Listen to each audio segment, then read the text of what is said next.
नचिकेता भारतीय दार्शनिक परंपरा का एक ऐसा उज्ज्वल पात्र है जिसके जीवन के कुछ क्षण मानव जिज्ञासा, साहस और आत्मज्ञान की चरम अभिव्यक्ति बन जाते हैं। कठोपनिषद में वर्णित नचिकेता की कथा केवल एक बालक की कहानी नहीं, बल्कि जीवन मृत्यु, सत्य असत्य और आत्मा भोग के बीच के शाश्वत द्वंद्व को समझाने वाला गहन दार्शनिक आख्यान है। नचिकेता के जीवन के क्षण हमें यह सिखाते हैं कि सच्चा ज्ञान उम्र या बाहरी अनुभव का मोहताज नहीं होता, बल्कि गहन जिज्ञासा और सत्य के प्रति अडिग निष्ठा से प्राप्त होता है। पहला क्षण, यज्ञ का दृश्य और बालक की जागृत चेतना। नचिकेता के जीवन का पहला महत्वपूर्ण क्षण तब आता है जब उसके पिता वाजश्रवा या उद्दालक एक यज्ञ का आयोजन करते हैं। यज्ञ में वे दान के रूप में बूढ़ी, दुर्बल और दूध न देने वाली गायों का दान कर रहे होते हैं। बालक नचिकेता यह देखकर विचलित हो जाता है। उसके मन में प्रश्न उठता है, यदि यज्ञ का उद्देश्य पुण्य प्राप्ति है, तो ऐसे दान से क्या वास्तव में पुण्य मिलेगा? यही क्षण नचिकेता की बौद्धिक जागरूकता का प्रतीक है। वह अपने पिता से बार बार पूछता है, पिताजी, मुझे आप किसे दान देंगे? यह प्रश्न केवल बालसुलभ जिज्ञासा नहीं, बल्कि नैतिकता और सत्य के प्रति उसकी संवेदनशीलता को दर्शाता है। दूसरा क्षण, पिता का क्रोध और मृत्यु का दान। बार बार पूछे गए प्रश्नों से उद्दालक क्रोधित हो उठते हैं और आवेग में कह देते हैं, मैं तुम्हें मृत्यु को दान देता हूँ। यह क्षण नचिकेता के जीवन की दिशा बदल देता है। यहाँ एक साधारण बालक के सामने मृत्यु का यथार्थ उपस्थित हो जाता है, किंतु आश्चर्यजनक रूप से नचिकेता भयभीत नहीं होता। वह इसे पिता के वचन के रूप में स्वीकार करता है। यह क्षण उसके साहस और वचनबद्धता का परिचायक है। नचिकेता यह समझता है कि पिता का वचन सत्य है और उसे निभाया जाना चाहिए, चाहे उसका परिणाम कितना भी कठिन क्यों न हो। तीसरा क्षण, यमलोक की यात्रा। नचिकेता का यमलोक पहुंचना उसके जीवन का अत्यंत निर्णायक क्षण है।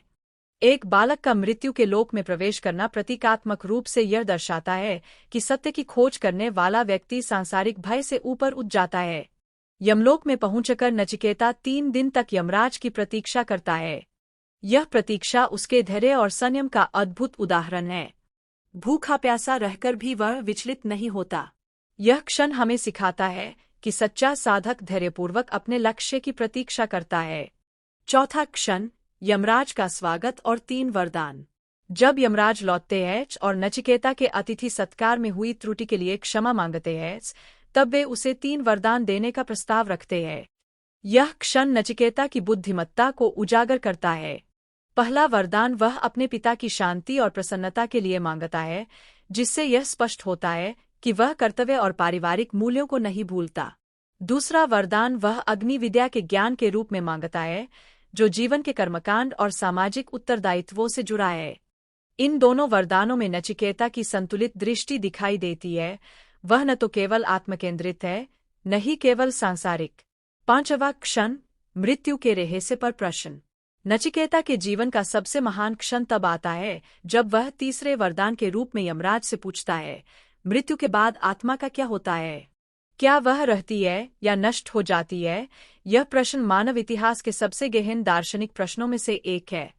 यमराज पहले उसे भोग, ऐश्वर्य, दीर्घायु और सुख सुविधाओं का प्रलोभन देते हैं, पर नचिकेता अडिग रहता है। यह क्षण उसकी वैराग्यपूर्ण चेतना और विवेक का शिखर है।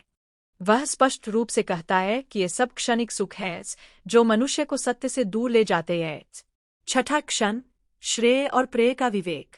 यमराज नचिकेता को श्रेय, कल्याणकारी मार्ग, और प्रेय, सुखद मार्ग, का भेद समझाते हैं।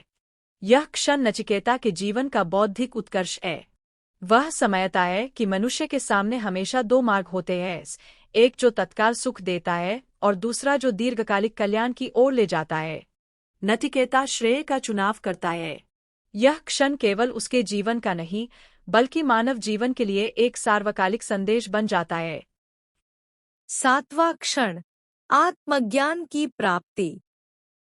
अंततः यमराज नचिकेता को आत्मा के स्वरूप का ज्ञान देते हैं। आत्मा न जन्म लेती है, न मरती है, वह नित्य, शाश्वत और अविनाशी है। यह क्षण नचिकेता की साधना का चरम बिंदु है। एक बालक जो सत्य की खोज में मृत्यु के द्वार तक पहुंचा, अब आत्मज्ञान से आलोकित हो चुका है। यह क्षण दर्शाता है कि सच्चा ज्ञान साहस, धैर्य और विवेक से प्राप्त होता है। उपसंहार। नचिकेता के जीवन के ये क्षण केवल एक पौराणिक कथा नहीं, बल्कि मानव चेतना के विकास की यात्रा है।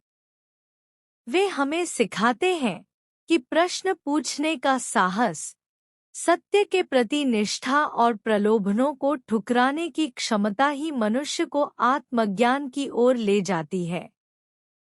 नचिकेता के क्षण आज भी उतने ही प्रासंगिक हैं, क्योंकि वे हमें याद दिलाते हैं कि जीवन का उद्देश्य केवल भोग नहीं, बल्कि सत्य की खोज और आत्मिक उन्नति है।